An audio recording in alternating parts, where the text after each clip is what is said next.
प्रणाम गुरुजी। ओम नमः शिवाय। गुरुजी, प्रतिदिन किए जाने वाले श्री सूक्तम दीप यज्ञ में मंत्र बोलने के बाद कौन सा संपुट लगाना चाहिए? क्या दीप यज्ञ में अन्य देवताओं के मंत्रों की आहुति भी दी जा सकती है, जैसे गणेश जी, भगवान विष्णु जी, भूदेवी एवं कुबेर जी? कृपया मार्गदर्शन करें गुरुदेव।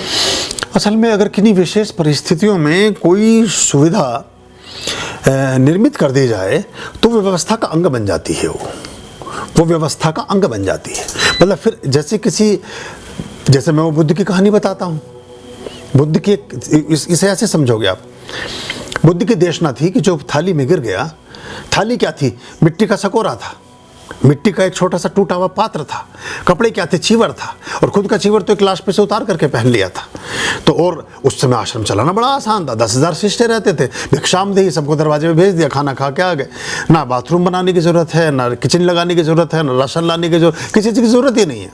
दरवाजे पर जाके मांगो, खाओ, आओ, एक टाइम भोजन करो, है ना, चलिए ध्यान करो, सुबह 4 बजे उठ जाओ, अपना ऐसा काम करो, एक समय भोजन करते थे। तो बात ये थी कि कहा गया कि जो पात्र में गिर गया वो स्वीकार्य है। अब क्या हुआ, एक दिन कोई अपना कटोरा लेके जा रहा होगा कहीं रास्ते में, अब इत्तफाकन चील के मुंह से एक मांस का टुकड़ा छूटा और वो निशाना लगा के इत्तफाकवश उसके ही उस पात्र में आ गिरा। अब लोग तो अपने ढंग से चीज़ों को सोचते हुए देखते हैं।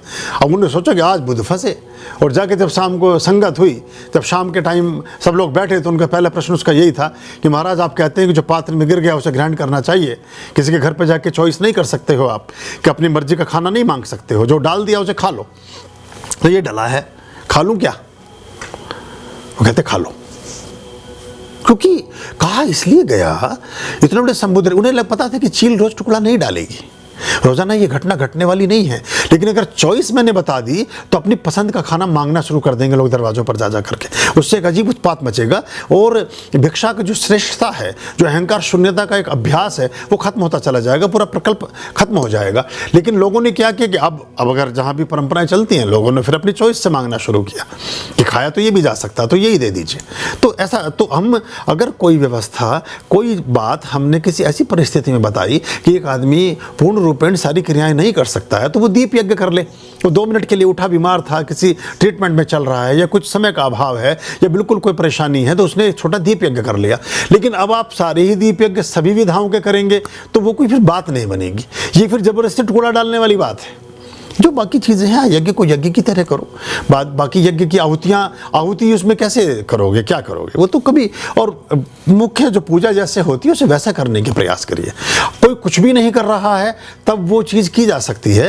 लेकिन अगर आपके पास विकल्प है और सुविधा है और चॉइस है तो पूर्ण रूपेण ठीक से विधान के साथ चीज़ों को करिए। खुश रहिए। अभया